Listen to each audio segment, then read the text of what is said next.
Di sebuah desa di wilayah Sumatera Utara, hidup seorang petani muda bernama Toba yang rajin bekerja. Walaupun lahan pertanian tidak luas, ia selalu bersemangat untuk mencukupi kebutuhannya dari hasil pertanian. Sebenarnya usianya sudah cukup menikah, tetapi ia merasa belum menemukan wanita impiannya. Di suatu pagi hari yang cerah, Toba memutuskan untuk melepaskan penat setelah kemarin bekerja seharian di lahannya. Pemuda itu sangat suka memancing karena hal tersebut dapat membuatnya tenang. Setelah menunggu beberapa lama, kailnya terlihat bergoyang-goyang. Toba segera menariknya dan bersorak kegirangan saat mengetahui ikan yang dipancingnya berukuran besar. Namun, pemuda itu sedikit heran sekaligus takjub ketika memperhatikan sisik ikan tersebut. Sisik ikan itu begitu indah, berwarna kuning emas kemerah-merahan.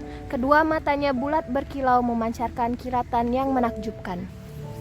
Wah, ini ikan terindah yang pernah aku lihat. Bagaimana aku rela untuk memakannya. Hai, siapa engkau? Kenapa kamu bisa berbicara? Apakah kamu ikan ajaib? Aku seorang putri ikan, jangan makan aku, maka aku akan bersedia menjadi istrimu.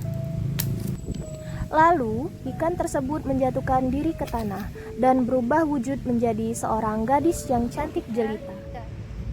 Apakah aku sedang bermimpi? Tidak, kau sedang tidak bermimpi. Namaku Putri Intan.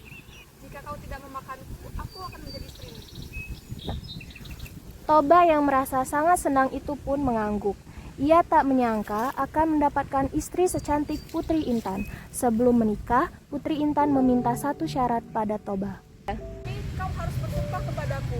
Jika kau melanggar sumpahmu, maka akan terjadi bencana besar di desa ini. Toba menyetujui permintaan itu dan bersumpah di hadapan Putri Intan. Toba dan Putri Intan hidup bahagia dan tentram sebagai suami istri. Toba semakin giat bekerja untuk mencari nafkah, mengolah sawah ladangnya dengan tekun dan ulet. Mereka pun hidup sejahtera tanpa kekurangan. Tak lama kemudian, kebahagiaan mereka bertambah dengan lahirnya seorang bayi laki-laki. Mereka memberi namanya Samosir. Anak itu kemudian tumbuh menjadi seorang anak yang sehat dan kuat. Ia menjadi anak manis tetapi selalu merasa lapar. Ia makan lebih dari 3 kali sehari dan porsinya melebihi orang dewasa. Kadang-kadang, makanan yang disediakan ibunya untuk mereka bertiga dihabiskannya sendiri. Kadang-kadang, hal tersebut membuat ayahnya jengkel. Lapar sekali. Ayah, ibu, aku lapar. Sudah masak, Bu? Sudah, Samosir. Samosir, kamu ini makan terus. Ayah ibumu tidak kamu beri makanan juga. Jangan seperti itu, Toba. Bagaimanapun Samosir adalah anakmu. Aku tahu, Putri.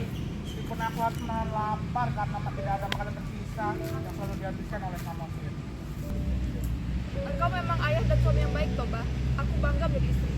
Ketiga, pada suatu hari, Samosir diminta ibunya mengantarkan makanan untuk ayahnya yang sedang bekerja di sawah. Kalau antarkan makan siang untuk ayahmu ya. Dia sangat kelaparan karena dari tadi belum makan. Baik ya. Baik, Ibu. Tapi setelah aku selesai makan ini ya, Bu? Ya. Sudah tengah hari dan bayang-bayang matahari sudah sangat pendek. Toba yang sedang beristirahat di gubuk kecil di tepi sawah menyeka peluhnya. Sambil mengipasi diri, ia mulai bertanya-tanya mengapa anaknya belum juga datang mengantar makanan. Perutnya sudah mulai keroncongan sebab tadi pagi ia terburu-buru berangkat dan tak sempat makan. Mana ini Samosir ya? Sudah jam segini, belum datang. Ayahnya kelaparan habis bekerja seharian.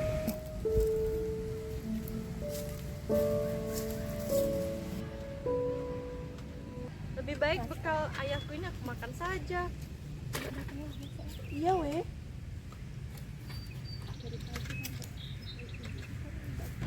Terus ini gimana? Beb? Samosir, ayo kita main bola. Oh iya, ayo.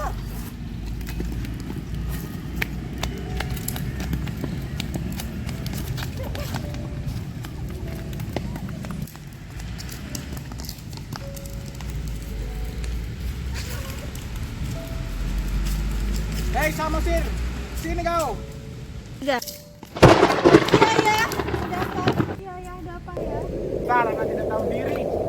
Makan saja yang kamu berikan. Amanah yang ibumu berikan tidak kamu lakukan. Dasar anak ikan. Begitu selesai ucapan Toba, tiba-tiba angin kencang bertiup dan petir pun menyambar-nyambar. Awan cerah di siang terik segera berubah menjadi mendung gelap. Hujan turun dengan sangat deras. Tahulah Toba bahwa ia sudah melanggar sumpahnya untuk tidak mengatakan asal-usul istrinya. Di rumah, Putri Intan pun mengetahui bahwa suaminya telah melanggar sumpah. Dengan penuh isak tangis, ia perlahan-lahan berubah wujud menjadi seekor ikan. Sementara itu, hujan semakin deras mengakibatkan banjir bandang. Air bah meluap ke seluruh penjuru membuat penduduk desa panik. Mereka segera berlari meninggalkan rumah menuju bukit yang lebih tinggi.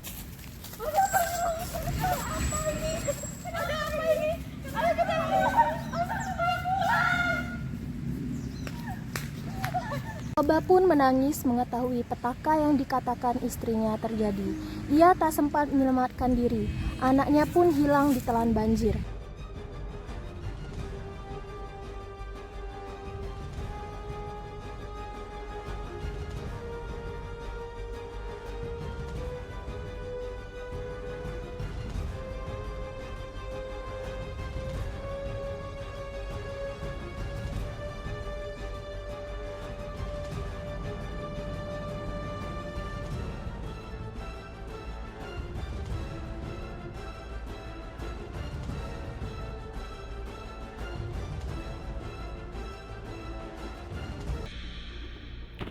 Pesan moral dari cerita legenda Danau Toba adalah selalu bertanggung jawab atas kewajiban yang harus kamu lakukan serta janji-janji yang kamu buat.